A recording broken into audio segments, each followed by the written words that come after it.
Casi 1.500 millones de euros. Eso costó construir una tumba para el objeto más peligroso de la Tierra. Una bóveda de acero sellada, diseñada para mantener algo en silencio para siempre. Y durante un tiempo, nos dijimos que había terminado, que lo que había dentro estaba muerto. No lo está. Bajo el reactor 4, en una sala donde ningún ser humano puede entrar, unos sensores llevan detectando algo extraño. Entre 2016 y 2021, la señal de fisión nuclear subió un 40%. No se apaga, crece. El núcleo sigue reaccionando. 4 décadas después de aquella noche en la que todos creyeron que todo había acabado. Esto no es un segundo Chernóbil a punto de explotar, pero tampoco está dormido. Y nadie puede decirte con certeza qué hará a continuación.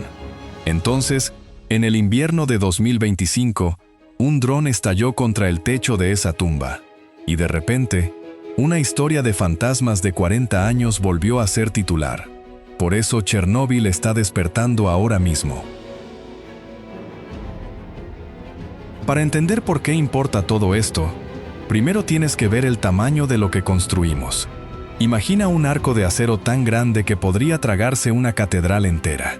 Se extiende unos 257 metros de ancho, 843 pies, casi 3 campos de fútbol puestos uno al lado del otro. Se alza 109 metros, unos 356 pies, lo bastante alto para cubrir un edificio de 30 pisos. Pesa entre 36.000 y 40.000 toneladas. Los ingenieros lo llaman el nuevo refugio seguro y ostenta un récord que casi nadie conoce. Es la estructura móvil más grande jamás construida en tierra firme. Pero aquí viene lo extraño. Este gigante no está apoyado sobre el reactor. Fue deslizado hasta su posición cubriendo un refugio más antiguo. La carcasa de hormigón que los equipos soviéticos levantaron en los meses posteriores a 1986. A ese primer refugio lo llamaron el sarcófago. Y el nombre era honesto. Era una tapa temporal, diseñada para durar unas décadas, no para siempre. Ya en los años 2000 se estaba agrietando. La lluvia se colaba. Todo se iba deteriorando lentamente. Así que el mundo hizo algo casi absurdo. Construyó un refugio alrededor de otro refugio. Un traje de protección tirado sobre un vendaje que ya se había roto. Y este nuevo refugio no es una caja pasiva. En cierto modo, respira. Los sistemas de ventilación succionan el aire hacia adentro y mantienen el interior a una presión ligeramente inferior a la del exterior. La estructura siempre está inhalando, nunca exhalando. Nada sale sin pasar primero por filtros lo bastante finos para atrapar partículas de hasta 0,3 de micra, unas 1000 veces más finas que un cabello humano. Ese detalle es la clave de todo. Lo que sea que estén desprendiendo las ruinas allá abajo, esta tumba está diseñada para respirarlo y no dejarlo salir jamás. Construirlo llevó 22 años y alrededor de 1.500 millones de euros, financiado por 45 naciones a través de un fondo internacional especial, y finalmente fue entregado a Ucrania en 2019. Nadie gasta ese dinero y esos años en algo que ya está terminado. Lo gastaron porque lo que hay dentro nunca iba a quedarse quieto. Antes de seguir profundizando, una pregunta rápida. ¿Qué hora es donde estás viendo esto? Déjalo en los comentarios. Tengo curiosidad por saber quién está despierto a mitad de la noche con esta historia. Cuando el reactor 4 se desgarró desde dentro, su núcleo hizo lo que jamás debería hacer una central nuclear. El combustible se fundió, y al fundirse, devoró todo lo que encontró a su paso. Barras de control, acero, arena, hormigón, el grafito del propio reactor. Todo se amalgamó en un único torrente de material fundido a más de 2700 grados Celsius, superando los 5000 Fahrenheit, más caliente que la lava de la mayoría de los volcanes. Los científicos bautizaron esa sustancia inexistente antes de Chernóbil con un nombre nuevo, corio. Después, al enfriarse, ese río ardiente se descolgó por las entrañas del edificio como piedra líquida, solidificándose en formas colgantes y charcos que parecen sacados de una cueva subterránea. El fragmento más célebre de todos es un bloque apodado la pata del elefante. No es piedra, es una especie de cristal radiactivo. Ahora viene la cifra que debería helarte la sangre. El núcleo original albergaba aproximadamente 180 toneladas de combustible de uranio. La mayor parte de esa masa no salió disparada al cielo en 1986. Se quedó, se hundió. Y una porción enorme se depositó en una cámara bajo el reactor conocida como la Sala 305-2. Las estimaciones sitúan ahí unas 80 toneladas de uranio, casi la mitad de todo el combustible que la central tuvo jamás. Nadie puede bajar. La radiación mataría a una persona en cuestión de minutos. Así que los científicos hicieron lo único posible. Llenaron la sala de sensores y dejaron que el núcleo hablara por sí solo. Lo que sea que reposa en la oscuridad de la Sala 305-2 lleva ahí desde 1986. Pero no ha estado reposando en silencio. Hemos invertido muchísimo tiempo de grabación para ofrecerte las perspectivas más reales posibles. Si te parece que este contenido merece la pena, dale un impulso al video. Es la forma más sencilla de apoyar el canal y que podamos seguir creando videos como este. Toda la lógica de esa catedral de acero se sostenía sobre un único supuesto: que las reacciones nucleares habían terminado. La nueva sarcófago de seguridad nunca se diseñó para domar un reactor activo. Se pensó para algo muerto, un amasijo de material en descomposición que solo necesitaba permanecer seco y sellado, atrapar el polvo, comprar 100 años y dejar que el futuro resolviera el resto. Esa cifra no era arbitraria. El refugio se construyó para aguantar justo ese tiempo, creando un espacio estable donde robots podrían algún día desmontar el viejo sarcófago y extraer el combustible pieza a pieza. Toda la estrategia descansaba en una apuesta: que el núcleo se quedaría quieto el tiempo suficiente para que volviéramos a limpiarlo. Los científicos asumieron que el material seguiría asentándose hacia la calma. Con el tiempo, solo desprendería polvo pesado y vasto, el tipo que cualquier filtro industrial atrapa sin esfuerzo. Todo apuntaba a un desvanecimiento lento hacia lo seguro. Y en términos de ingeniería, funcionó. El acero aguantó, la ventilación corrió, los filtros cumplieron exactamente lo prometido. La máquina no era el problema. El problema era que lo de dentro se negaba a comportarse como el plan daba por hecho.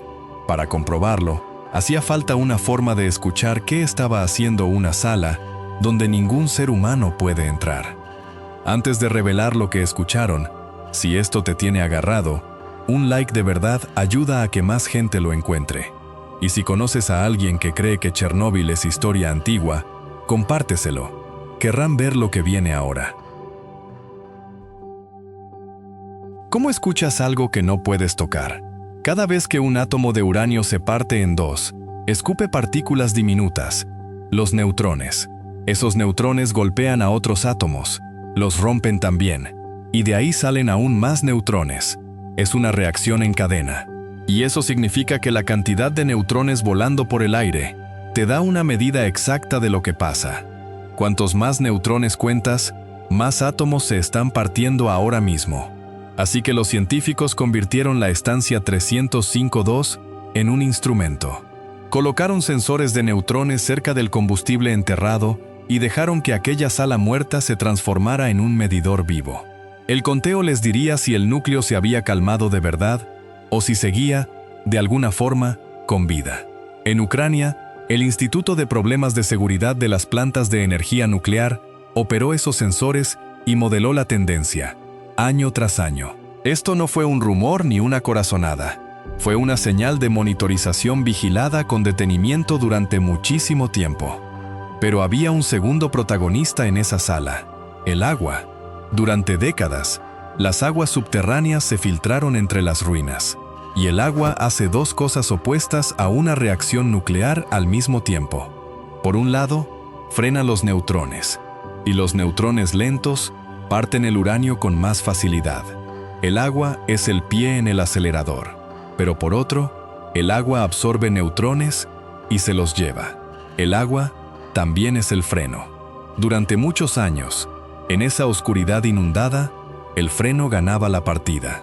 Imagina una hoguera sepultada bajo ceniza húmeda. Mientras la ceniza esté empapada, las brasas quedan aplastadas, brillando pero sin ir a ningún sitio. El fuego no se ha apagado. Solo espera a que la ceniza se seque. Durante años, el freno ganó. Y entonces, los números empezaron a subir. Entre 2016 y 2021, los sensores en la habitación 305-2 registraron algo que heló la sangre a todos los que vigilaban esos datos. El conteo de neutrones subió un 40%, y en algunos puntos casi se duplicó. Piénsalo un segundo. La señal de fisión nuclear ahí abajo no se estaba apagando con el tiempo, como todos asumían, estaba creciendo. Y el principal sospechoso tiene una crueldad casi irónica. El agua se estaba secando. Cuando la nueva sarcófago selló el lugar en 2016, cumplió su función a la perfección. Mantuvo la lluvia fuera, y las aguas subterráneas empezaron a retirarse. Menos agua significaba menos freno. Los neutrones que antes eran absorbidos, ahora quedaban libres para seguir partiendo átomos. La propia estructura que construimos para hacer Chernóbil más segura había empezado, en silencio, a despertar al núcleo. Cuanto más seguros lo hacíamos, más despierto estaba. Hicimos todo bien. Sellamos las ruinas, las secamos, las protegimos. Y esa protección, por sí sola, retiró la ceniza húmeda de las brasas. Ahora, seamos honestos, porque aquí es donde las versiones simplistas fallan. La teoría de la desecación es la explicación principal, la que señalan los modelos del propio instituto, pero no es un veredicto definitivo. Como el agua es al mismo tiempo freno y acelerador, algunos expertos todavía debaten si esta tendencia seguirá subiendo o si eventualmente se ahogará por sí sola. Lo que nadie discute es la medición. Los neutrones subieron, y subieron durante años. Lo que inquieta a los científicos no es que Chernóbil vaya a estallar. Es esa sensación de saber que algo va mal, y no saber exactamente qué tan mal. Un número que se suponía que se apagaría solo seguía escalando, y nadie podía decir con certeza dónde se detendría. Un aumento de neutrones solo puede significar una cosa, y eso obligó a que la pregunta que todos rodeaban saliera por fin a la luz. ¿Está Chernóbil a punto de explotar de nuevo? Si una estructura diseñada para hacer algo más seguro es justo lo que lo despertó, y eso te inquieta en silencio, deja el número 5 en los comentarios. Quédate conmigo, porque la respuesta a lo que viene es más extraña que el propio pico. Aquí tienes la mitad que te puede tranquilizar, y es real. No, esto no es una segunda explosión de Chernóbil esperando a detonar.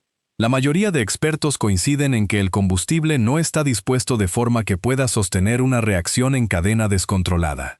Y si empezara a recalentarse, la propia física tiende a ahogarla de nuevo. Un reactor no puede estallar como una bomba atómica. Así no funciona el combustible. Si te llevas un solo consuelo de toda esta historia, llévate ese. Pero ahora viene la otra mitad, y tienes que sostener ambas a la vez. No hay certezas. Nadie las tiene. Lo que sí saben es que el núcleo no está muerto. Está reaccionando.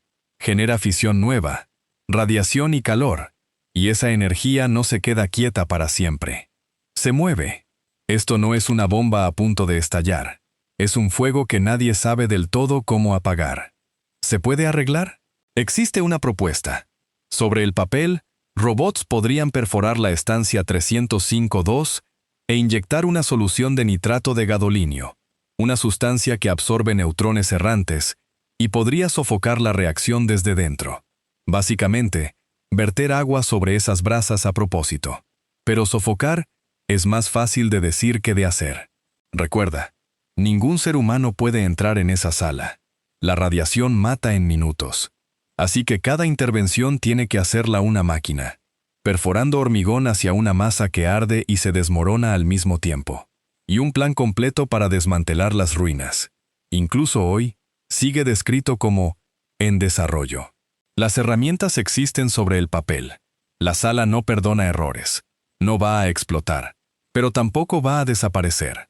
Si tú estuvieras al mando, ¿perforarías para intentar matarlo ¿O dejarías a ese dormido en paz y seguirías vigilando? Dinos de qué lado te pones en los comentarios, porque ni los propios expertos lo tienen claro. En junio de 1986, dos hombres avanzaban por un pasillo bajo el reactor destrozado, cazando el origen mismo de la radiación. Se llamaban Kostiakov y Kabanov. Su dosímetro estaba diseñado para registrar hasta 3000 roentgens por hora, pero conforme se acercaban, la aguja disparó el límite y el aparato simplemente murió. Sin saberlo, acababan de toparse con la pata del elefante. Lo que encontraron no era una piedra. Era vidrio radiactivo, corium solidificado en una masa de silicatos. Posiblemente el objeto individual más peligroso que nuestra especie haya fabricado jamás. Cuando se formó en 1986, desprendía unos 100 sieverts por hora, letal en cuestión de minutos. Ya en 1990 seguía por encima de los 10 sieverts. Quienes lo documentaron llevaban delantales de plomo y trabajaban en ráfagas de 5 minutos o menos. Las primeras fotos se tomaron con una cámara empujada desde una esquina con ruedas, porque plantarse delante era una sentencia de muerte. Y aquí viene lo escalofriante. La pata del elefante se está destruyendo desde dentro. Cada átomo radiactivo que decae es un golpe diminuto contra el vidrio, una y otra vez, durante décadas. En los años 90 la masa era tan dura que tuvieron que usar munición perforante para arrancar una muestra. Hoy, partes tienen la textura de la arena. Se está convirtiendo en polvo. Y cuando un sólido se resquebraja por dentro, el uranio no se queda repartido uniformemente. Se desplaza, se concentra en bolsas más densas. Esa reorganización silenciosa, en lo profundo de las ruinas, podría explicar en parte por qué el conteo de neutrones en la sala 3052 no deja de subir. El núcleo no simplemente está ahí envejeciendo, está cambiando de forma físicamente, de piedra a arena, de algo visible a algo que se desliza. Y no todo ese polvo se queda donde podemos vigilarlo. Una parte se hunde, hacia el agua bajo el reactor. Bajo la zona de exclusión no hay un río subterráneo. Hay un acuífero, una capa de roca porosa donde el agua se filtra con una lentitud exasperante. En 1986, el plan entero se apoyó en una idea reconfortante. Debajo del reactor había un lecho grueso de arcilla casi impermeable que contendría la contaminación. Pero estudios posteriores destaparon otra cosa. Esa arcilla está fracturada, surcada por incontables grietas, y el agua encuentra siempre el modo de colarse. Y esa agua lleva pasajeros invisibles. Algunos elementos radiactivos viajan agarrados a coloides, partículas tan minúsculas que quedan suspendidas en la corriente como si fueran parte de ella. El plutonio, que en teoría apenas debería moverse, cabalga sobre estas partículas atravesando las grietas, llegando más lejos y más rápido de lo que los modelos antiguos predecían. Un estudio de 2022 lo confirmó sin rodeos. Cesio, estroncio y plutonio ya están presentes en el agua subterránea bajo Chernóbil. Uno de esos viajeros merece atención. El americio 241. Se forma cuando el plutonio decae, y con el paso de los años se vuelve cada vez más abundante. Emite radiación alfa, algo tan débil que ni siquiera atraviesa un folio de papel en aire libre. Pero esa misma debilidad se convierte en su amenaza dentro del cuerpo. Si lo inhalas o lo ingieres, y se aloja en tus pulmones o en tus huesos, toda esa energía descarga de golpe sobre las células vivas, a quemarropa, sin escapatoria. Y el agua que arrastra todo esto se dirige hacia la cuenca del Dnieper, los ríos que abastecen de agua potable y riego a Kiev, una ciudad de unos 3 millones de personas, y a unos 30 millones en toda la región. El sistema diluye y ralentiza lo que viaja por él, lo cual es genuinamente tranquilizador. Pero la forma en que se mueve resultó ser mucho más compleja de lo que nadie imaginó al principio. Según una evaluación de 2016, partes de esta zona podrían seguir siendo inhabitables durante al menos 20.000 años. Detente en eso. Es aproximadamente 4 veces la antigüedad de la Gran Pirámide de Giza. No 4 veces su historia, 4 veces toda su existencia. Solo el plutonio 239 tiene una vida media de unos 24.100 años. Haga lo que hagamos con este lugar, sobrevivirá a todos los países que hoy discuten sobre él. Es un problema que se extiende a la vez por el espacio y por el tiempo. 20.000 años. Sé sincero en los comentarios. ¿Un número así te hace sentir esto más real? ¿O es tan inmenso que ni siquiera puedes visualizarlo? Durante décadas, todo esto fue algo lento e invisible, ocurriendo bajo tierra, lejos de cualquier titular. Hasta que, en 2022, la guerra llegó a las puertas mismas de la tumba.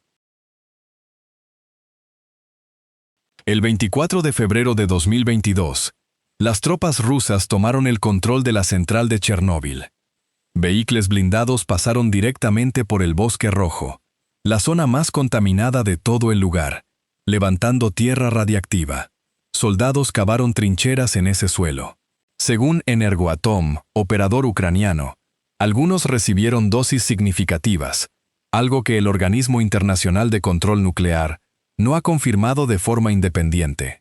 Mantuvieron el lugar durante 5 semanas, hasta finales de marzo. Luego vino el momento que convirtió un peligro viejo en algo vivo. El 14 de febrero de 2025, un dron con explosivos golpeó el techo del nuevo refugio seguro. Arrancó un agujero de más de 500 pies cuadrados, unos 46 metros cuadrados, y desató un fuego que siguió ardiendo dentro de la estructura. Según algunos informes, cerca del 50% del techo norte quedó afectado. El Organismo Nuclear Internacional fue directo. El refugio había perdido su función principal de seguridad, incluida su capacidad para confinarlo de dentro. Recuerda cómo debía funcionar esta tumba. Permanece sellada porque siempre inhala, manteniendo una presión interior menor para que nada escape. Para combatir el fuego, los equipos tuvieron que perforar aún más agujeros. Y con la cáscara perforada, la estructura ya no podía sostener esa presión negativa. La única barrera que impedía que el polvo radiactivo saliera había sido rasgada. La tumba construida para contener un núcleo vivo fue por primera vez violada desde el cielo.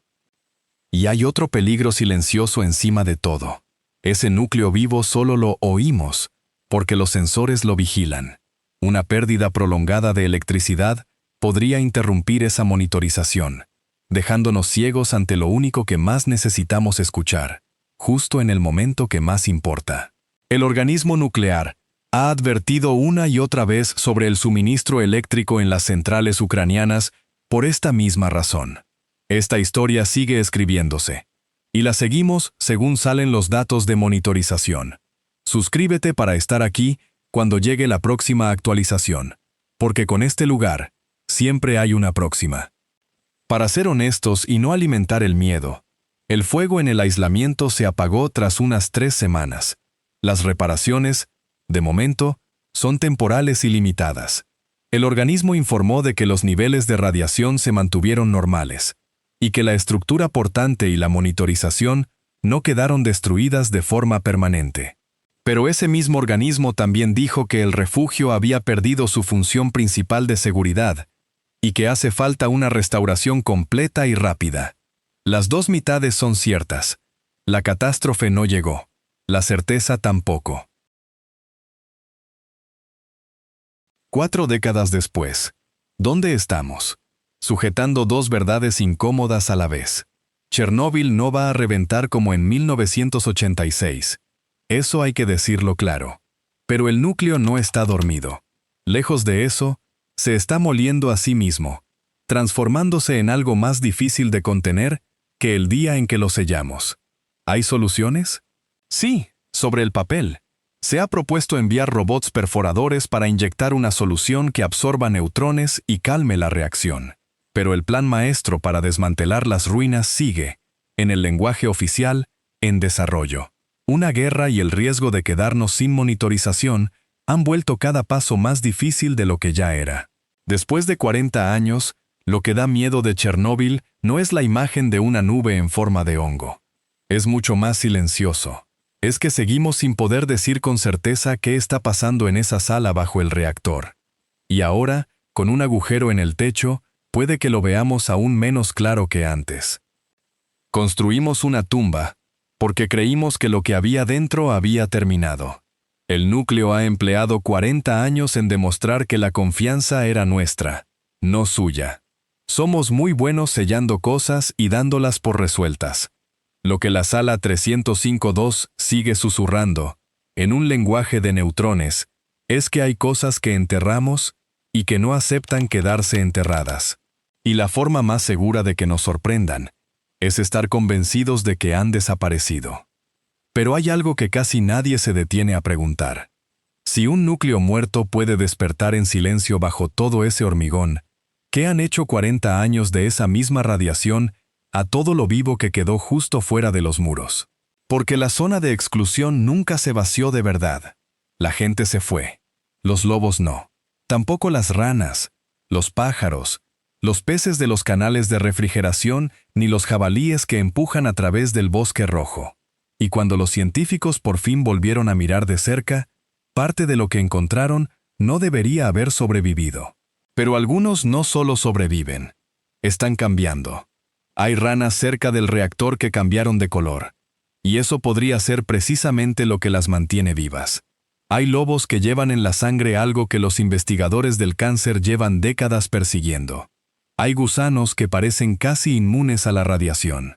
Ahora mismo, en el paisaje más envenenado del planeta, la evolución está avanzando a cámara rápida. Los animales de Chernóbil están reescribiendo en silencio lo que creíamos que la vida podía soportar. Déjame enseñarte los que dejaron atónitos a los científicos. Gracias por estar con nosotros. Deja un comentario, dale me gusta para mostrar tu apoyo y recuerda suscribirte para más videos emocionantes. Nos vemos la próxima vez.